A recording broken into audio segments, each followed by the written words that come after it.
નમસ્કાર મિત્રો, આપણી આ યુટ્યુબ ચેનલમાં આપ સર્વે દર્શક મિત્રોનું હાર્દિક સ્વાગત છે. આજે આપણે એક તુવેરનું ખેતર જોવા આવ્યા છીએ. તુવેર ખૂબ સારી એવી છે મિત્રો.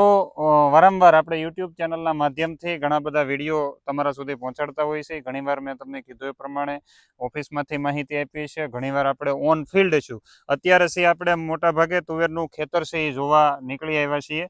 તો આ છે એ તુવેર GJP1 છે કે જે જુનાગઢ કૃષિ યુનિવર્સિટી દ્વારા બહાર પાડવામાં આવી હતી. 6 મહિનાની સુધીની અંદર આ છે તુવેર પાકી જતી હોય છે અને ખૂબ સારું એવું ફ્લાવરિંગ આ તુવેરની અંદર આવે છે.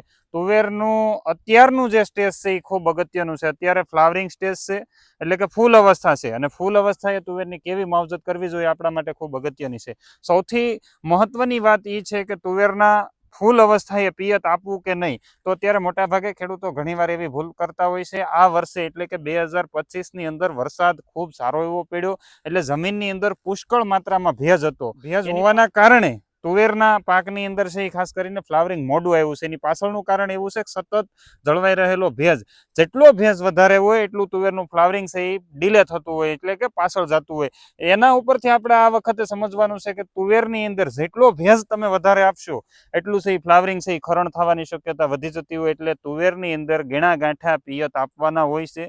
આમ તો તુવેર મોટા ભાગે આપણે રિલે ક્રોપની અંદર એટલે કે રિલે પાકની અંદર વાવેતર કરીએ છીએ, ત્યારે આ તુવેરને ખાસ કરીને બિન પિયત જ ગણવાની હોય. છતાં આપણી પાસે પાણીની સુવ્યવસ્થા હોય તો આપણે એને જમીનના પ્રદ પ્રમાણે, જો આપણી જમીન મધ્યમ કાળી હોય તો આપણે એને 20 દિવસના સમયગાળે પિયત આપવાનું છે. પરંતુ જો આપણી જમીન રાતાશ પ્રકારની હોય, હળવી જમીન હોય, તો એની અંદર છે આપણે ખાસ કરીને જોઈએ તો તમારે 18 દિવસે 15 થી 18 દિવસના સમયગાળા છે એને પિયત આપવાનું થતું હોય. પણ પિયત છે અતિશય ન થઈ જાય, ખાસ અગત્યનું છે.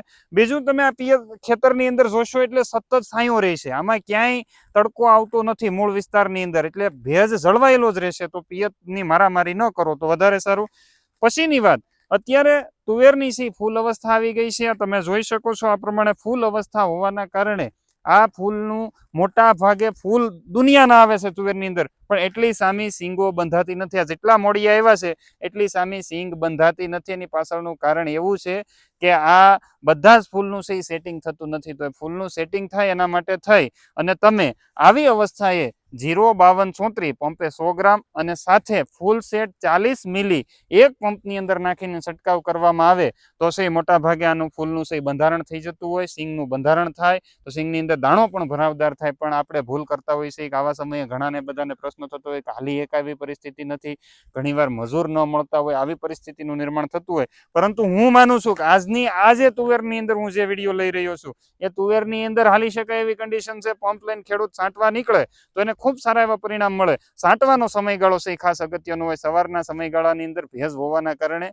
ઝાકળની માત્રા પાંદડા ઉપર હોય તો આપણે નથી કરવું. તો સૂર્યનારાયણ જ્યારે કોર કાઢે એ પછી અત્યારે શિયાળાનો કૂણો તડકો હોય એટલે તમે આખા દિવસમાં દિવસ દરમિયાન ગમે ત્યારે છે સ્પ્રે કરી શકો છો.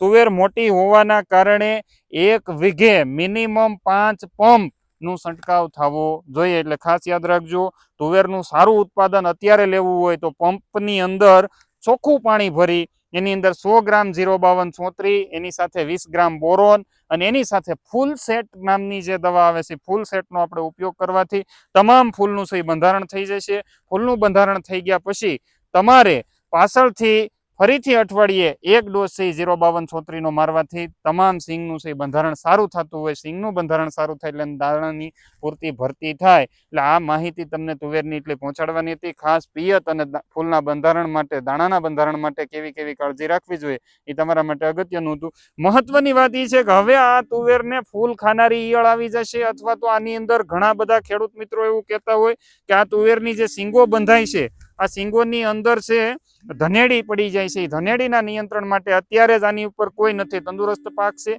તો લીમ ઓઇલ, જે હાઈ પાવર લીંબોળીનું તેલ આવે છે, એ લીંબોળીનું તેલ તમારે 30 ml એક પંપની અંદર નાખીને છંટકાવ કરવાથી પણ ખૂબ સારા પરિણામ મળે છે. એટલે તમારે ધ્યાને રાખવાનું છે. વધારે માહિતી માટે અહીંયા આપેલો જે નંબર છે એ નંબર ઉપર અવશ્ય કોન્ટેક્ટ કરજો, એટલે તમને એની માહિતી ત્યાંથી મળી જશે. રાસાયણિક દવાઓ કરતા જો લીંબોળીના તેલનો ઉપયોગ કરવામાં આવે તો મારા હિસાબથી બેસ્ટ રહે. આગળ વિડીયોની અંદર જોયું કે તુવેરના પાકની અંદર ઊભા પાકમાં ફૂલ અવસ્થાએ કેવી માવજત કરી શકીએ એની આપણે માહિતી મેળવી લીધી.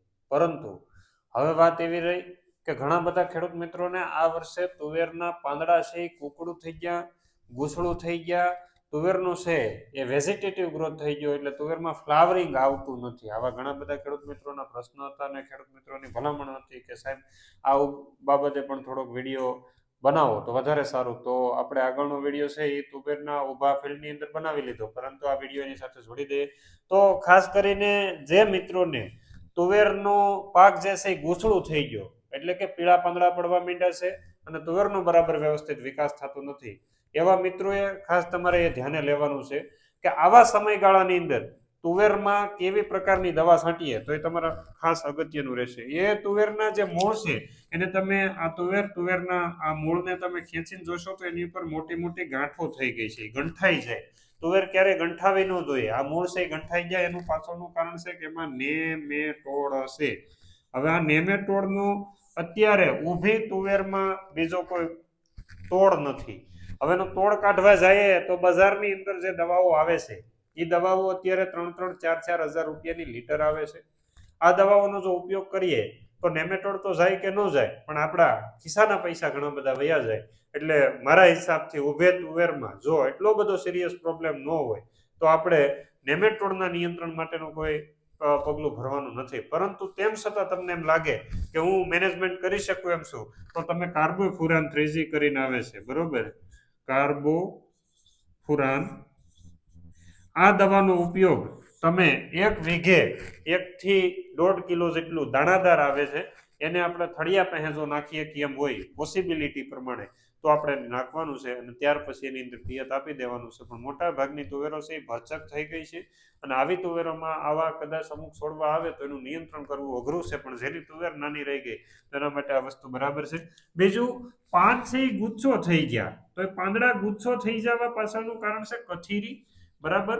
આ કથીરીના કારણે પાંદડા પીળા પડે છે અને પાંદડો છે ગુચ્છા જેવું થઈ ગયું. આ ગુચ્છા જેવા ને પીળા પાંદડાના કારણે છે આપણી તુવેરનું સારું ઉત્પાદન નહીં આવે, એમાં ફ્લાવરિંગ નહીં આવે. તો એના માટે તમારે બજારની અંદર ઇથિયોન સાયપર નામની દવા આવે છે, ઇથિયોન સાયપર, બરાબર. ઇથિયોન સાયપર નામની દવા તમારે 35 મિલી એક પંપની અંદર નાખી અને છંટકાવ કરવાનો છે 15 લીટર પાણીમાં. આ તમને સારામાં સારું રિઝલ્ટ, આનાથી એકે સારું રિઝલ્ટ આપી શકીએ નહીં. એટલે તમારા પાંદડાનો જો ગુચ્છો થતો હોય તો તમારે ઇથિયોન સાયપર દવા એક પંપની અંદર 35 મિલી નાખી અને છંટકાવ કરશો, તમને સારા પરિણામ મળશે. બાકી ફ્લાવરિંગ અવસ્થાએ મેં તમને કીધું એ પ્રમાણે 05234 બોરોન ફૂલ સેટનો ઉપયોગ કરશો, ખૂબ સારા જબરજસ્ત રિઝલ્ટ મિત્રો મળે છે. અને ગયા વર્ષે આપણા ઘણા બધા ખેડૂત મિત્રોને એના પરિણામ મળ્યા હતા. હું એવું માનું છું કે આ બધા વસ્તુનો જો ફૂલ સેટ 05234 આ બધાનો જો ઉપયોગ કરવામાં આવે તો તુવેરના પાકની અંદર મિનિમમ 1 મણથી લઈ અને 5 મણ સુધી ઉત્પાદનનો વધારો નોંધી શકાય છે અને લઈ શકાય છે. જો 5 મણ તુવેર વધારે થાય તો આપણને મિનિમમ 5 થી 10 હજાર રૂપિયાનો ફાયદો વધારાનો થતો હોય તો 500 રૂપિયાનો ખર્ચો કરવો આપણને પોહાઈ શકે એમ હોય. પરંતુ આપણે જો 500 કે 1000 રૂપિયાનો ખર્ચો કરીએ અને આપણને 500 રૂપિયાનો ફાયદો ન થાય એમ હોય તો આ ટ્રીટમેન્ટ આપણે કરવી જોઈએ નહીં. આટલી માહિતી તમારા સુધી પહોંચાડવાની હતી. વધારેમાં તો તમને આગળ કીધું એ પ્રમાણે તમારે નંબર ઉપર કોન્ટેક્ટ કરવાનો છે, જેથી કરી અને તમને છે અવારનવાર અમે માહિતી આપતા હોઈએ છીએ. એટલા માટે થઈને ચેનલને સબસ્ક્રાઇબ કરવાનું, શેર કરવાનું નહીં ભૂલતા. આગળ નંબર આપેલો હોય પણ ઘણા બધા ખેડૂત મિત્રો છે પોતાની મર્યાદા કદાચ ચૂકતા હશે, ઘણીવાર 7-8, 8-8 રીંગું ઉપરા ઉપર કાપવા છતાં બોલાવતા હોય ઝપટ. પણ દોસ્તો થોડીક મારી તમને એક રિક્વેસ્ટ છે, ઝપટ આમ ન બોલાવો તો વધારે સારું. બધા એવા નથી હોતા, પણ અમુક લોકોના કારણે છે ઘણીવાર બધાને અમારે ટકોર કરવી પડતી હોય છે, પરંતુ આપ બધા સમજદાર છો એવું સમજી એટલા માટે ખાસ આપને એક નમ્ર અપીલ છે કે આપ સમય મર્યાદાની અંદર સમયસર એકાદી રિંગની અંદર કોલ કરશો, અમને અને તમને બંનેને મજા આવશે. વધારે માહિતી માટે અમારી સાથે અવિરત જોડાયેલા રહેજો. અસ્તુ, આભાર, જય હિન્દ, ભારત માતા કી જય.